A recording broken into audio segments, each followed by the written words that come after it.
Hello, welcome to Dentistry and You, and I'm your host, Dr. Casebolt.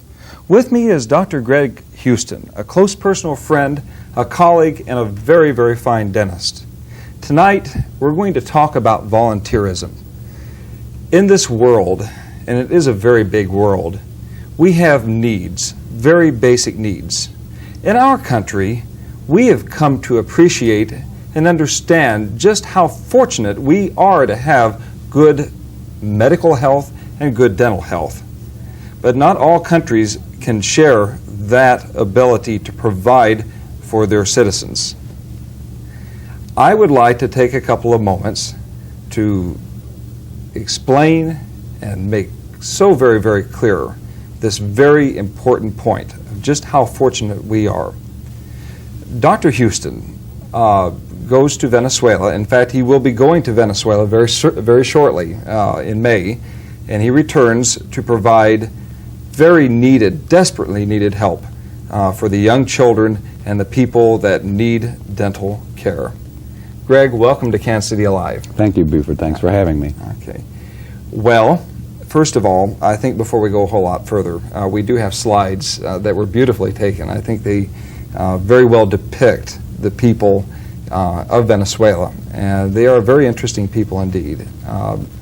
I don't think I have seen a happier group of people in my life, and quite frankly, I envy you to be able to go. I wish I could go myself. It just time does not permit. But we do have this on tape coming up very shortly, and we'll get to see that. Greg, tell us a little bit about your mission in Venezuela. Well, the mission is sponsored through UMKC School of Dentistry, and the group was founded in 1984 and was given the name UMKC Dental Outreach.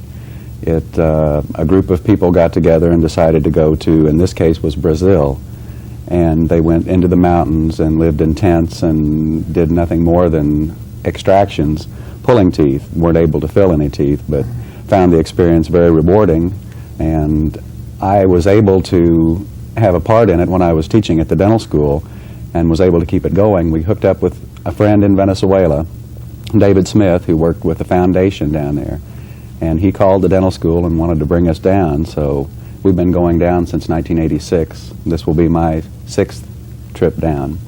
I think what impressed me the most was the amount of preparation and what it takes actually to get this thing off the ground from here, to get down there, to get everything happening, to actually provide very desperately needed dental care. And I think that's really a tremendous effort. It must take a lot of preparation. It does. Part of the nice thing about it is that we went down for a beginning trip in 1986, and each trip consecutively we've learned that we can do more by reaching more people here and getting them involved in it, becoming funded by other groups and having dental supply companies give us materials and dentists give us materials. And we take dental students with us, and the dental students rely on donations to pay their way as well. But what a fabulous opportunity. I think that's tremendous. In your travels, you've gone principally to Venezuela. This is that's the right, principal so area. far. You have to have, I suppose, a pretty good grasp of Spanish. I took night school for 2 years. I didn't when I went the first time, so each time I've gone down I've made the same friends again because now I can speak with them. So it's important to know the language, but you can get by with just being friendly and caring. I think the one thing that we'll see in the slide shortly is just how well you were able to make do with so very little and get so much accomplished. If we had so much good. Yeah, if we had electricity, we could fix teeth. So, and sunshine and flashlights. So. Oh, that's wonderful. That's wonderful. I think I want to correlate again how fortunate we are in this country to have the healthcare system that we have. And I'd like to compare and contrast to some of the other countries. Again, there's only a handful of industrialized, developed countries that can share this basic fact of life that we enjoy so very dearly in this country. And I might also point out that sometimes we take for granted what we really have and just how good we have it here. We have a tape that I would like you all to see that consists of slides that were taken by Dr. Houston when he was in Venezuela, and we have a little narration that goes with it, so please enjoy. This is part of the UMKC Dental Outreach Program. Greg. In the upcoming slides, we'll get to see what life is like in Venezuela. Venezuela seems to be in the upper portion of South America, and the star area is the area where you participated. Right. Venezuela is the northernmost country in South America. It lies completely above the equator, north of the equator, and has 4 distinct climate regions: rainforest and desert, plains where they grow pineapple and corn, and then it also has coastline and beaches. These are some of the children that we treated that lived in a home, a group home.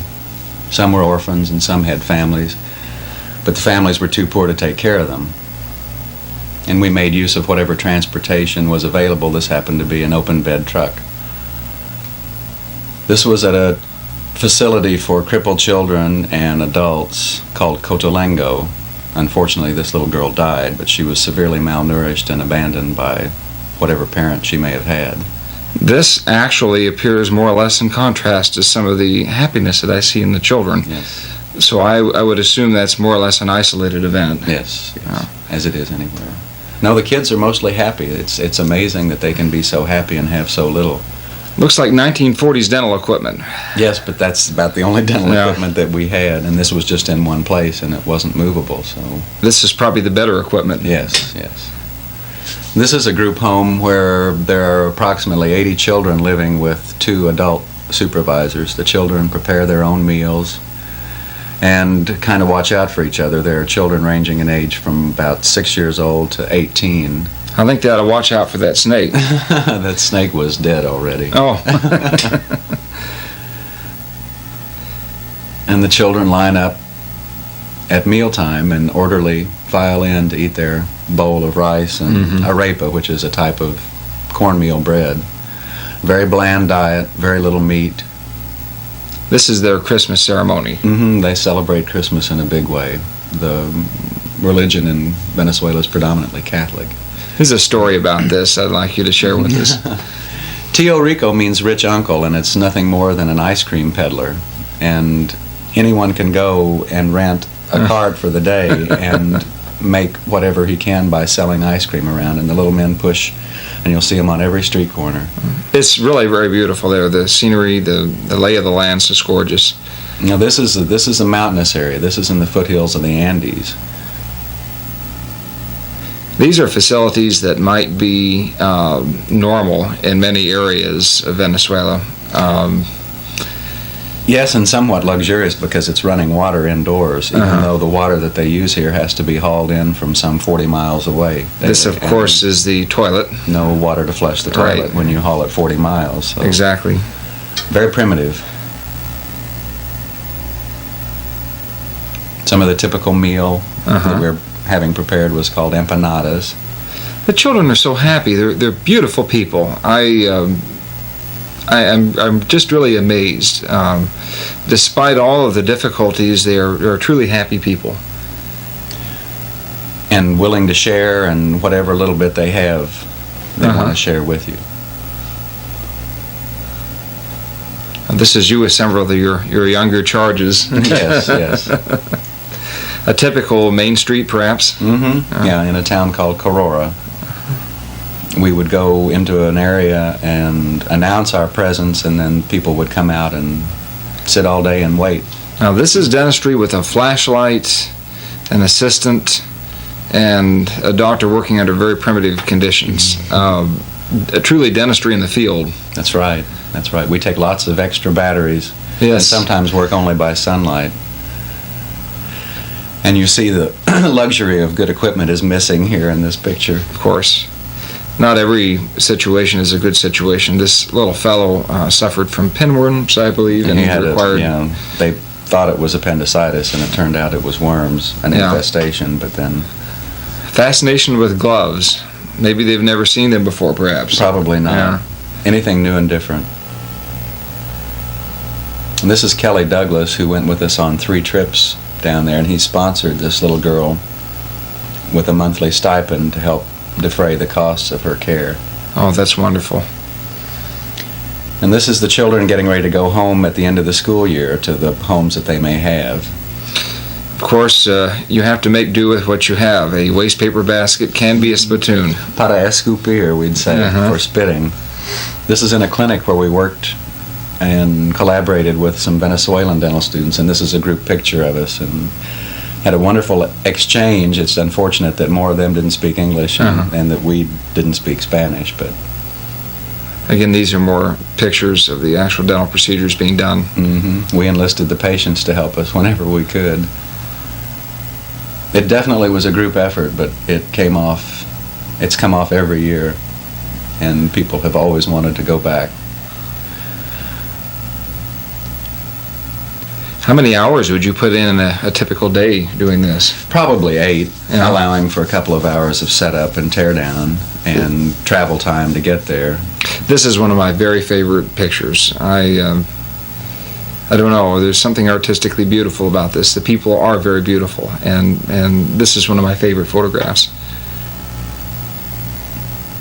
Here's the waiting room, and they'll wait all day long just so that their children can be seen. To have the luxury of decent dental care. Right. This is David Smith, a fellow that facilitates our trips down there that has lived in Venezuela. Wonderful. Greg Rutherford, that has gone on 3 trips also, will go again this year. Fantastic. Beautiful countryside. And this is the northern shoreline where we go to rest and relax after we've worked for about 8 days. Truly a paradise, wouldn't you say? Paradise and paradox. Well, Greg, I want to tell you how much I appreciate those slides. They're fantastic. They really do show the people, Venezuela. They really show what it's about. And I really think that's really super. Well, thank you for giving me the opportunity to bring it to more people, hopefully. Well, I think we need more volunteers in the world, especially with as much need as there is. What are your thoughts about dentistry in the future for children? Well, if you consider the broad spectrum of a country's future is based on their children and the amount of energy that they put into seeing that they are raised properly and have the proper care, then dentistry can be considered to be a very important part of that. And when I see in Venezuela mothers that bring their children out and sit all day long so that their children can be seen and not caring particularly about themselves, and here in this country I can see the same opportunity for children to be seen and they're not being seen, it makes you wonder, and it's a little hard to swallow, but the good I do down there, it reinforces what needs to be done everywhere. That's a wonderful comment. I think it's so very, very, very true. Again, I think it's important to notice just how happy the people are, and they have so very little, yet they're very, very happy. And I think there's a point here for all Americans to see about this. You will be going back down to Venezuela May 10th, I believe it is. We leave with another group May 10th with UMKC dental students, dental hygiene students. In fact, Kim Crust of the dental hygiene department at the dental school now is in the process of organizing the trip, and our money is due Friday for the airfare, and so it's coming upon us real fast. And we always welcome anybody else that's interested either to participate by spreading the word, or if they're a dentist or a dental hygienist and is interested in going, please do. Gosh, I wish I could go. I really wish I could go. I have something here, Buford, I'd like to give you that's a gift. Since you're helping us spread the word, you can wear this T-shirt. Oh, that's super. And it also will help spread the word. Oh, fantastic. And it says in Spanish, Juntos hay esperanza, which means together there is hope. Oh, that's wonderful. So you wear it and tell them about us. I'll wear it in the very best of health. Thank you. That's just wonderful. And again, I think I'd like to mention again that this is sponsored by the UMKC Dental Outreach, which is part of the Alumni Association. Well, the Reinhardt Foundation, the Reinhardt Foundation is a sponsor every year and has offset our costs. So any donations or anybody that's interested could call the alumni office at the dental school and find out about it if they were interested. Also, as I understand, there are other sponsors that also participate, many of the local dental supply companies and... yes, Patterson, Krause, McGrath, ADEC Manufacturing has given us a portable dental chair for the last 2 years. Oh, that's wonderful. And not to mention materials and disposable goods and things of that sort. That's right. And private practitioners as well. So, And the T-shirts is a fundraising. We sell T-shirts, and that helps offset the cost. So. And I'd like to mention to our viewers at home, if you wish to participate or make a donation to this, all you need to do is call the UMKC School of Dentistry and tell them that you would like to donate to the UMKC Outreach Program. And again, I'd like to conclude another session of Dentistry and You. Thanks for watching. Now, back to more Kansas City Alive.